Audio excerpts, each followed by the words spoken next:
আমি তরিকুল ইসলাম প্রতিবারের মতো আবারও হাজির হয়ে গেলাম। আজকে আমরা যে ভিডিও নিয়ে আলোচনা করব সেটি হলো পাই ব্যাংকিং বা পূবালী ব্যাংকের যে অ্যাপটি আছে সেটির আপডেট ভার্সন সম্পর্কে। তো চলুন ভিডিওটি শুরু করা যাক। ভিডিওটি শুরু করার আগে একটি কথা বলে নিতে যাচ্ছি, যারা এখন পর্যন্ত চ্যানেলটি সাবস্ক্রাইব করেননি তারা সাবস্ক্রাইব করে পাশে থাকা বেল আইকনটি বাজিয়ে দিন। তো এই হলো পূবালী ব্যাংকের পাই অ্যাপসের নতুন ফিচার আর নতুন আপডেট। তো এখানে অনেক কিছু বলতে সম্পূর্ণ থিমটাই পরিবর্তন করেছে পূবালী ব্যাংক, তবে এটা অনেক সুন্দর হয়েছে, আগের সাথে অনেক আপডেট হয়েছে। যেমন এখানে থ্রি ডটে ক্লিক করে পাসওয়ার্ড চেঞ্জ করতে পারবো, তারপরে ট্রানজ্যাকশন লিমিটটা দেখতে পারবো, তারপর হলো এখানে আমার প্রোফাইল দেখতে পারবো। আগে কিন্তু প্রোফাইলের ছবিটা যোগ করা যেত না, কিন্তু বর্তমানে এটা করা যায়।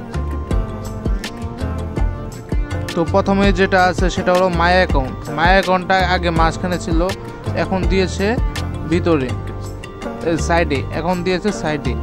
ক্যাশ উইথড্র এটা ছিল নিচে, এখন দিয়েছে উপরে। এই ক্যাশ উইথড্রোর মাধ্যমে ব্রাঞ্চ কিউআর স্ক্যান করে আপনি টাকা উত্তোলন করতে পারবেন। ফান্ড ট্রান্সফারে গিয়ে দেখছেন কত সুন্দর একটা থিম দিয়েছে। পূবালী ব্যাংকের জন্য উপরেরগুলো আর আদার্স ব্যাংকেরগুলো নিচে। আরটিজিএস, এনপিএসবি, তারপরে বিইএফটিএন, তারপরে বিনিময়, এই সবগুলোই রয়েছে। তারপর হলো কি বিল পে, এখানে ইলেকট্রিক বিল সহ বর্তমানে ব্র্যাক ইউনিভার্সিটির যে প্রাতিষ্ঠানিক যে বিলটা রয়েছে, কলেজের ইউনিভার্সিটির যে বিলটা রয়েছে সেটিও কিন্তু দেওয়া যাচ্ছে বর্তমানে। তো দেখেন ফ্রি লিঙ্ক, তারপরে হলো গিয়ে বিপিডিপি, মানে সকল বিলই দেওয়া যায়। তারপর কার্ড ম্যানেজমেন্টের যে কার্ডের বিল পেমেন্ট করা যায়, ফান্ড ম্যানেজমেন্টের কাজ আগেরটাই রয়েছে। এখানে গিয়ে আমরা রিচার্জ করতে পারবো আমাদের নাম্বারে।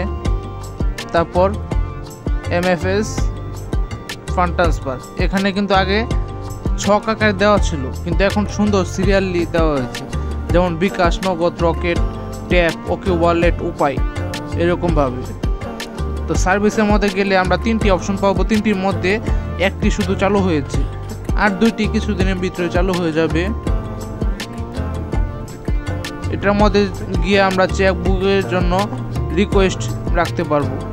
যেমন এখানে ট্যাপ করলে আমার অ্যাকাউন্ট নাম্বার দিব আর কত পেজের সেটা দিয়ে আমরা চেক বই রিকোয়েস্ট রাখতে পারবো।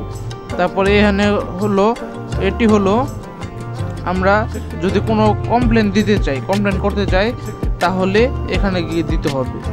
যেমন আমার একটা বিল দিতে গিয়ে বিলটা আটকে গেল, তো আমি এখন এখানে গিয়ে এখানে রেফারেন্স নাম্বারটা দিব, এখানে টাকার পরিমাণটা আর কি হয়েছে সেটা লিখে সাবমিট দিয়ে দিব, তাহলেই আমার অভিযোগটি পুরোপুরি রিকোয়েস্ট রাখবে। তারপর এটা সুন্দরভাবে যখন সমস্যার সমাধান হবে এখানে আমরা হিস্ট্রিতে দেখতে পারবো। আর পূবালী হেলথ হলো এখানে যে পূবালী যে হেলথ সার্ভিসটা রয়েছে সেটা আমরা নিতে পারবো। যে আপনাদেরকে একটু দেখায়, এই যে পূবালী হেলথ সার্ভিস। আর এখানে স্টেটমেন্টে গিয়ে আমরা স্টেটমেন্ট দেখতে পারবো, মিনি স্টেটমেন্ট, বা এখানে স্টেটমেন্টে ক্লিক করলে ফ্রম ডেট টু ডেটে যেতে পারবো। তারপর নোটিফিকেশন, যদি কোনো নোটিফিকেশন থাকে তাহলে আমরা এখান থেকে দেখতে পারবো। যেমন আমি এনপিএসবি ব্যবহার করেছিলাম, লেনদেন করেছি, সেটা আর সেটিংয়ের কাজ তো আগেটাই ছিল, কিন্তু আপডেট ভার্সনে তো সব কিছুই পরিবর্তন হয়েছে, সব কিছুই আপডেট হয়েছে। তো এই ছিল আজকের ভিডিও।